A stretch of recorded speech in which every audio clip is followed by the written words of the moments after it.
We are here at the Ghana Digital Innovation Week. This is the third edition, and it's basically a platform where innovators, where the tech space or players in the tech space come together to showcase what they have and also encourage conversations around ways we can improve our tech ecosystem. With me are two gentlemen who are playing very active roles in the program and also in the space. Emmanuel Mumuni is the component manager at GIZ.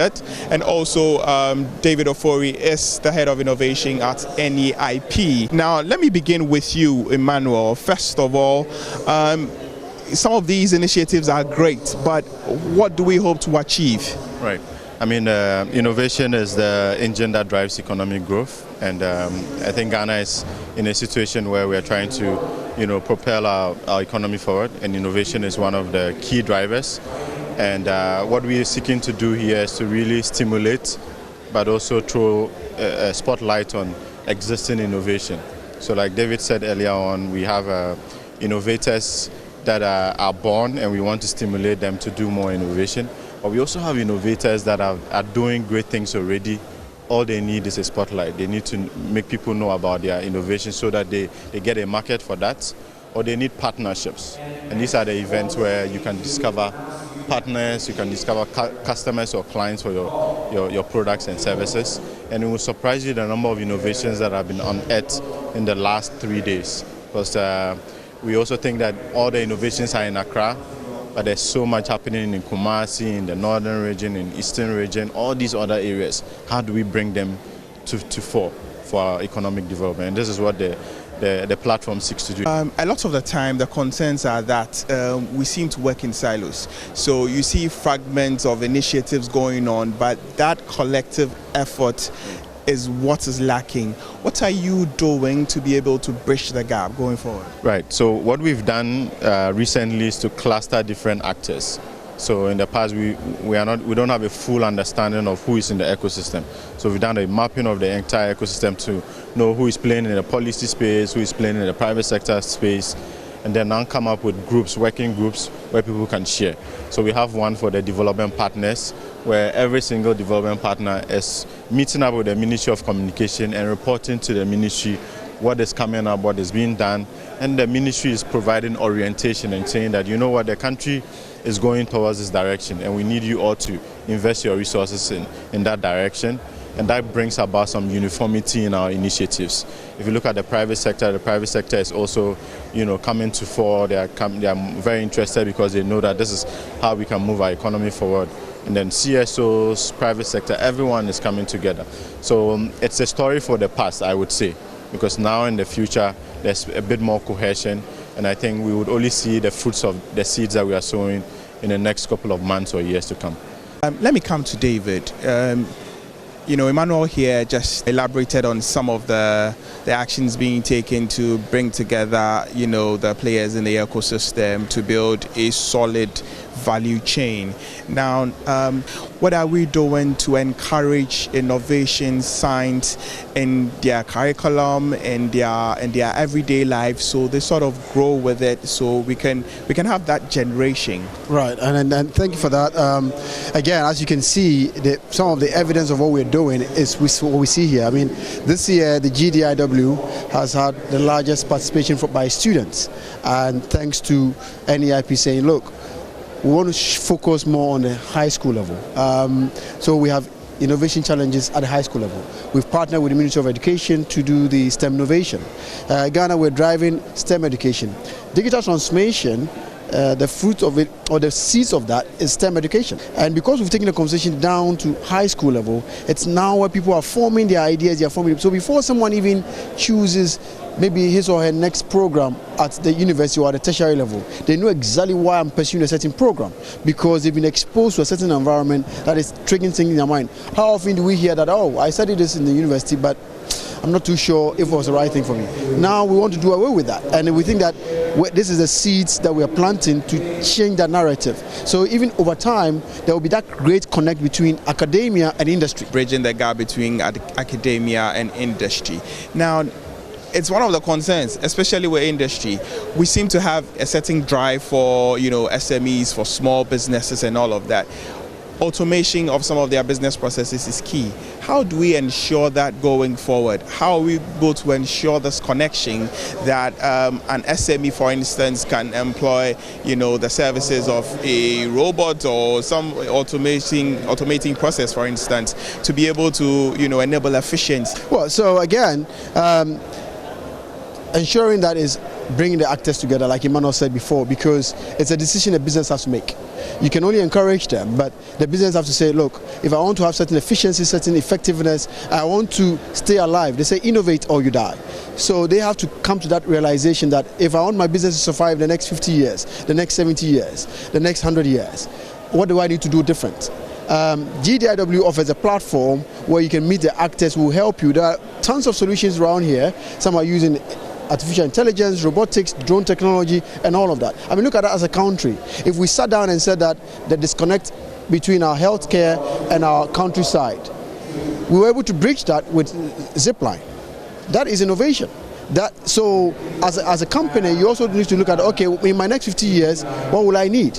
And you get the actors to come in and say, look, we can help you with this solution, and also having the confidence in them that, look, it may be a young business, it may be a young startup, but don't really rule them out, because sometimes we think that, oh, what did they know in business, or how long have they been around? That era has long gone. If you look at our current policy framework, is it enough? Is it good enough to enable that growth we are looking for, or we need to do more? Yeah, I think there's still quite a number of gaps that are yet to be filled.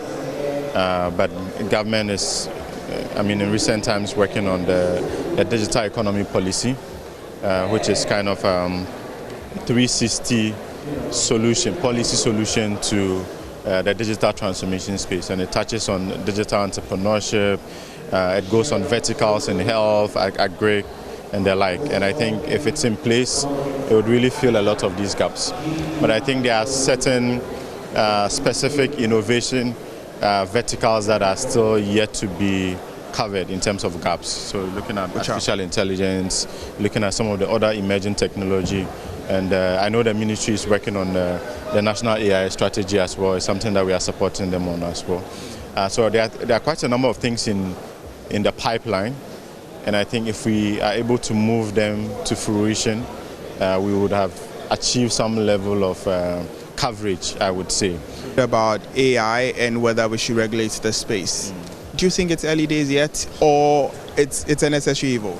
Yeah, it's one of the big topics that we've been having, and David would say we've had so many of those engagements across the board, and I think it's still very much early. It's still early in the day. Considering that it's an emerging technology. It hasn't emerged yet, it's emerging, it's still in the verb form. And if we put policies, very stringent policies now, it would affect the growth of it, especially because we don't really fully understand the scale and scope of it, right? So even the more advanced countries, they are still holding back to regulate it as much as possible. But what we need to do is provide guidelines. Guidelines for innovators. What can you do? What can you do? We also have issues around data protection. That is, Data Protection Commission is an organization driving the AI policy. So I would say my short answer would be early days, but we still need to do our own research. There's a lot of talk about the Afrocentric data as well. We are using data from the West, and it's not really working for us. We need to create our own data. This is the only way we can lead. David, regulation now or maybe a little bit in the future, how do we leapfrog? Yes, again, if you look at what we did with mobile money in the fintech space, what drove the success of it is not too much regulation from the outset, so that you allow things to be adopted and it sinks in, then you can come with the regulation, because regulation sometimes can be a massive inhibitor of innovation. So if you look at even our central bank, the Bank of Ghana has a sandbox to allow fintechs to innovate, but in what you call in a safe space. So before something comes out, it's been tested in a way we see the fallouts and all of that. And I think we should adopt the same thing with emerging technologies, so that we don't kill the innovation aspect of it, because otherwise, like Emmanuel said, we won't get the full benefit of that technology. We also need infrastructure like data centers, because where is our data being held? That's crucial. If you're talking about data sovereignty, data latency, all of that meant that to have that unique African data set, unique Ghanaian data set, it has to be stored within our own jurisdiction or within our own control, so that who handles our data, we have a control over that. I'm always for policy, I'm always for regulation, but regulation have to be tamed so that we allow innovation to really sprout out and really grow. Come along and let's see some of the innovations on display. I'm here now with Joshua Opoku-Agyeman. Joshua is the president of the IoT Network Hub, and he's here to take us through some of the items on display, some of the innovations they've been able to build, some of the tools that they've been able to build. So Joshua, what do we have here? So we start with Asantua, Cisco Asantua, Right. and our concept is to build a humanoid robot. We've seen Sophia from Saudi Arabia, and then just yesterday we saw Mia from Polish. He's now a CEO. Our concept is to also understand how we can build a humanoid robot, not necessarily to take away our job, but to also complement our job. So Asantua at the moment, he can see, she can hear, she can speak. There's microphone, there's camera, among other things. So can we get her to say something? It's still in the development processes, so at the moment you have to pair with your phone to be able to communicate. Right. But we're hoping that next year everything will be perfect. It will have wheels, and you'll be able to recognize people at the conferences, engage with them and all that. Right, sure. Okay, so Anywhere from 100 billion to 400 billion stars in the Milky Way galaxy. However, a 2015 paper published in the journal Nature estimated that the number of trees around the world is much higher, 3.04 trillion. Interesting, right? Now take us around. Let's check some of the items you have on display. So this one made by yourself. Okay, so this is a normal fan that we use in our homes. Okay. But then we built a technology called the IoT Smart Home that allows you to connect your existing appliances and be able to connect and control them on your phone wherever you are. So on the bottom here, when I click on the light goes off, and then the status change to off. When I click on fan will go off, and as you can see, the fan is going off, and status change to off. When I click on light again, the light will come on, status come on.